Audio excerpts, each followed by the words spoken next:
आपका स्वागत है छोटी कहानी बड़ी सीख पर। हर दिन एक नई शुरुआत है, जो बीत गया उसे जाने दो, आज फिर से कुछ अच्छा करने का मौका है। अमित एक छोटे से कस्बे में जन्मा और पला बढ़ा। उसका परिवार साधारण था, पर उसमें संस्कारों की जड़ें गहरी थीं। उसके पिता श्रीकांत जी एक सरकारी दफ्तर में क्लर्क थे और हमेशा अनुशासन, सादगी और परंपराओं में विश्वास रखते थे।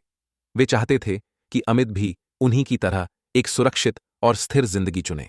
उनका सपना था कि अमित एक सरकारी नौकरी करे, जिससे उसकी जिंदगी चैन से कटे और समाज में सम्मान बना रहे।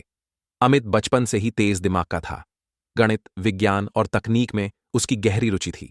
जब बाकी बच्चे क्रिकेट खेला करते, वह कंप्यूटर की किताबों में डूबा रहता। जैसे जैसे वह बड़ा हुआ, उसका सपना और स्पष्ट होता गया। वह आर्टिफिशियल इंटेलिजेंस और मशीन लर्निंग की दुनिया में कुछ नया करना चाहता था। उसका मानना था कि आने वाला समय तकनीक का है और वो उस समय का हिस्सा बनना चाहता था। इंजीनियरिंग की पढ़ाई पूरी होते ही घर में हर रोज एक ही चर्चा होती, नौकरी की। श्रीकांत जी हर रोज अखबार से सरकारी नौकरी के विज्ञापन काटकर अमित को देते और कहते, बेटा, इन फॉर्म को भर दे। सरकारी नौकरी में ही सच्ची इज्जत और सुकून है। लेकिन अमित का मन इस दिशा में नहीं था। वह बेंगलुरु या हैदराबाद जाकर किसी टेक स्टार्टअप में काम करना चाहता था, जहां उसे अपने सपनों को उड़ान देने का मौका मिले। पिता पुत्र के बीच ये बात धीरे धीरे तकरार का रूप लेने लगी।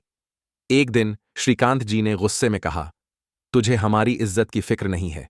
जब तक तू मेरी बात नहीं मानेगा, इस घर में तेरे लिए जगह नहीं। अमित चुपचाप अपने कमरे में गया, अपनी डिग्री और कुछ जरूरी कागजात बैग में डाले और घर छोड़कर निकल पड़ा।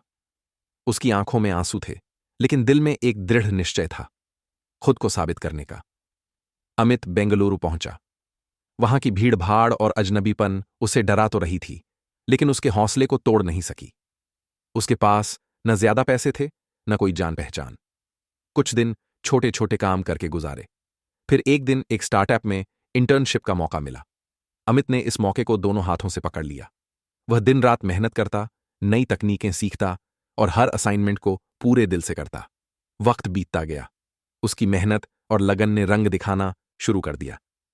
कुछ ही महीनों में उसकी पहचान एक होनहार डेवलपर के रूप में होने लगी।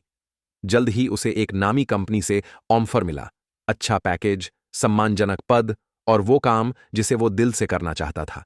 लेकिन अमित की असली जीत तब हुई जब उसे अपने पहले प्रोजेक्ट पर इनोवेशन अवार्ड मिला। उस अवार्ड को हाथ में लेकर वो घर लौटा। मां की आंखें भर आईं उसे देखकर। श्रीकांत जी दरवाजे पर खड़े थे, नजरें झुकी हुईं। अमित उनके पास गया और उनके चरण छुए। पिता ने कांपते हाथों से उसे गले लगाया और कहा, माफ कर दे बेटा, मैं तेरे सपनों को नहीं समझ पाया। तुझ पर गर्व है।